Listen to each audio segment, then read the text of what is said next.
muchísimas gracias, señor presidente.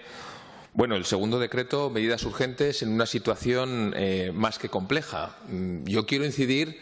y lo hilvano con lo que decía el anterior portavoz, que estamos en un momento sin precedentes en los últimos 80, 90, 100 años, en una crisis sanitaria sin precedentes, en una crisis económica sin precedentes, y todo ello va a llevar a una crisis social, psicológica y emocional también sin precedentes. Y, naturalmente, dentro de estas convalidaciones del decreto, dentro de la disposición que comentaba el señor Sanz, etcétera, garantizando cualquier aspecto de la ley, tenemos que dar medidas que garanticen,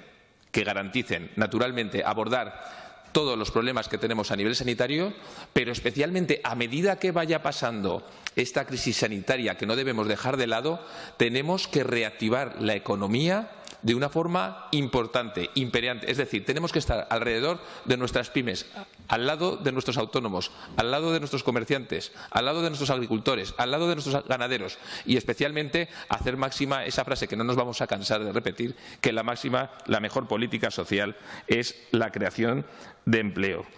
Dicho esto, nosotros, en base a esa situación de emergencia, en base a ese segundo decreto y en base a esa acción que entendemos desde el equipo de gobierno, y que estoy seguro que cualquier gobierno de cualquier signo tendría que tomar medidas sin precedentes en una situación excepcional y única en las últimas décadas, pues entendemos que cualquier medida que se tome sobre la cadena alimentaria que sirva para abordar y garantizar la salud de los trabajadores de esas explotaciones agrarias, y especialmente garantizar la cadena alimentaria, pues naturalmente estaremos a favor. En todos los aspectos que ha comentado la señora consejera en cuanto a la adecuación, impulsar criterios propios en el ámbito educativo sobre criterios de flexibilización, criterios de evaluación, así como regular opciones, en este caso telemáticas, para afrontar el proceso de escolarización para el siguiente curso del año 2020-2021, pues naturalmente en esta crisis sin precedentes estaremos a favor. Así como todo lo que tenga que ver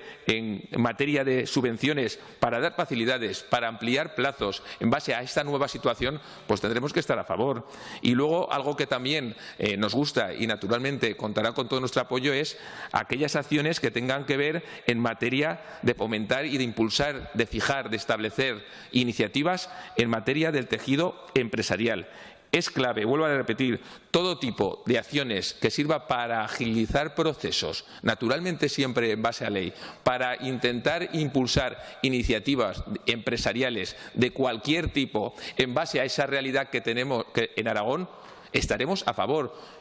Ustedes lo saben, el 98% de las empresas que hay en Aragón son pymes. Son pymes, pero de esas pymes el 50% no tiene casi trabajadores, son autónomos.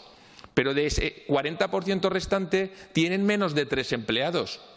Esa es la realidad que tenemos en Aragón, y lo que tenemos que hacer es dar facilidades, naturalmente, ¿por qué no? Y hay que decirlo, a esa gran empresa que tiene a cientos y a miles de trabajadores, pero especialmente en base a esa realidad que tenemos en Aragón, a esos autónomos y a esas pequeñas y medianas empresas. Cualquier tipo de medida que sirva para agilizar, para dar facilidades, naturalmente en base a ley, y para ponernos del lado de aquellos que no han podido levantar las persianas estos meses, naturalmente nosotros estaremos a favor. Por tanto, señora consejera, contará, como no puede ser de otra manera, con el apoyo del Partido Aragonés.